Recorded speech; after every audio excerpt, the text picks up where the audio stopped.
1826 সালে আজকের দিনে east India company Kolkata, Madras, মুম্বাইয়ে মিউনিসিপ্যাল কর্পোরেশন মেয়র কোর্ট স্থাপনের অনুমতি পায়।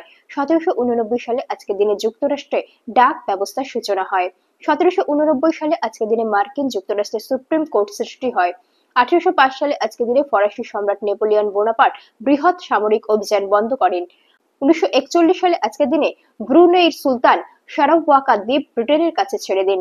1919 সালে আজকের দিনে বঙ্গোপসাগর থেকে উত্থিত প্রবল সামুদ্রিক ঝড়ে ফরিদপুর, ঢাকা, পূর্ব ময়মনসিংহ জেলা সম্পূর্ণরূপে বিধ্বস্ত হয়। 1932 সালে আজকের দিনে বাংলার প্রথম বিপ্লবী মহিলা প্রীতিলতা ওয়াদ্দেদা চট্টগ্রামের ইউরোপীয় ক্লাব আক্রমণ শেষে দেশের জন্য আত্মদানের আহ্বান রেখে আত্মহত্যা করেন। 1932 সালে আজকের দিনে মহাত্মা গান্ধী এবং বি.আর. আম্বেদকর পুনা চুক্তিতে সম্মত হন।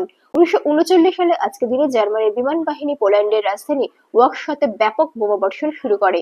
1948 সালে আজকের দিনে হোন্ডা মোটরস কোম্পানির প্রতিষ্ঠা হয়। 1960 সালে আজকের দিনে আন্তর্জাতিক উন্নয়ন সংস্থা আইডিএ গঠিত হয়। 1968 সালে আজকের দিনে সুয়াজিল্যান্ড জাতিসংঘের সদস্যপদ লাভ করে। 1973 সালে আজকের দিনে বাংলাদেশকে স্বাধীন দেশ হিসাবে স্বীকৃতি দেয় নাইজার। 1974 সালে আজকের দিনে আফ্রিকার দেশ গিনি বিসাউ পর্তুগাল থেকে স্বাধীনতা লাভ করে। 1990 সালে আজকের দিনে সোভিয়েত পার্লামেন্ট বাজার অর্থনীতির পক্ষে রায় প্রদান করে।